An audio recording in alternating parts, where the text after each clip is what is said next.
Please subscribe Tito Manny Vlog.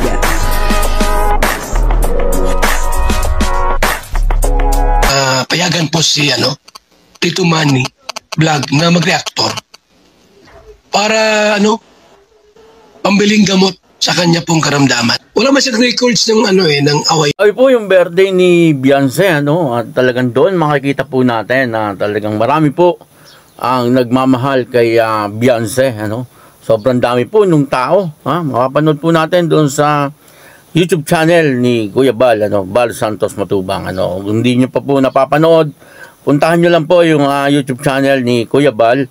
At doon makikita nyo po na talagang napakaraming tao na dumalo doon po sa birthday ni Beyonce.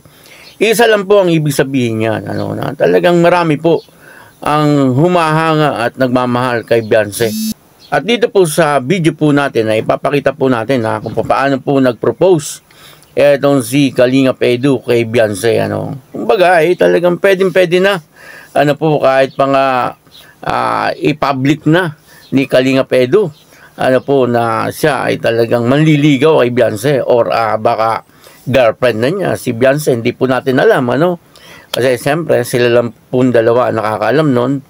Pero sa bidyong ito ay makikita po natin kung po ang mga sinabi ni Kalingap Edu dito kay Beyonce. Kung natatandaan po natin, etong si Beyonce ay na-scout ni Dr. Love. Pero ang una pong naka-scout dito ay si Patrick. Si Patrick po. Tapos ay binigay niya kay Dr. Love. Ayun po ang sabi ni Patrick ayon po dun sa kanyang kwento. At pasimula po noon ay talagang malaki na po na bago sa buhay ni Beyonce. Kumbaga dati sabi nga niya po dun sa mga kwento niya ay para magkaroon po siya ng baon sa eskwelahan at para may panggastos po siya dun sa mga project niya sa school ay naglalabada po siya.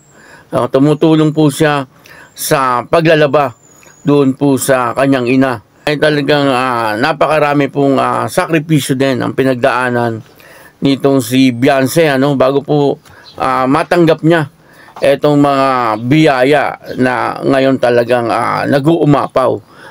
Kumbaga ay talagang deserve din naman po ni Beyonce na matanggap niya yung napakaraming blessing na dumating sa kanya.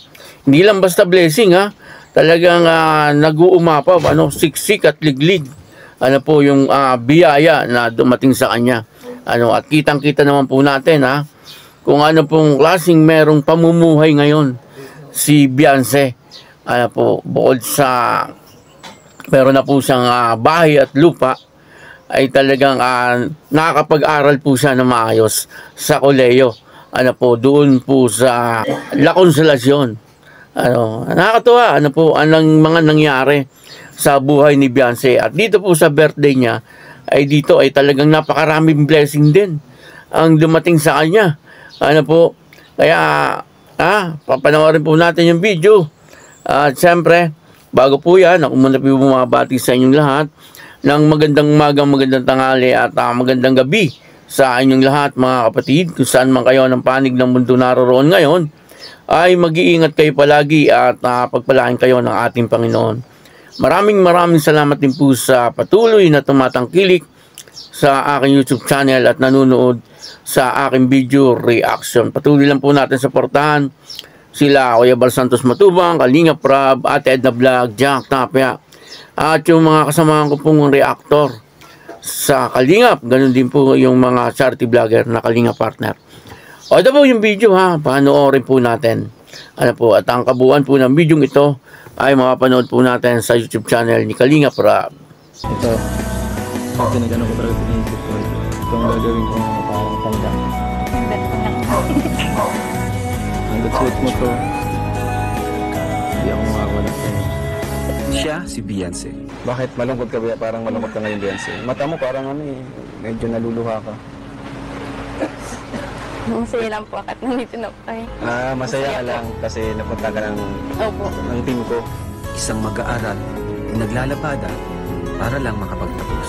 Pati pa yung pambaon mo, pang ano mo, allowance mo, paano yun? Nakikilabada po. Natulong po ako kay mama. Naglalabada ka rin? Oh, grabe.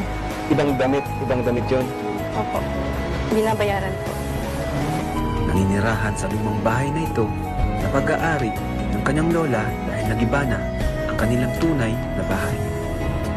Siya ay naglalakad ng 2 oras pauwi mula sa kanyang paaralan dahil wala nang maipamasahe. Sa iyong pamilya, 4,000 pesos. Salamat po. Parang naiyak ka. Wala kayo. Sobrang laki na po. Happy birthday, 18 ka na mahal. Handa na akong ipagsigaw mo.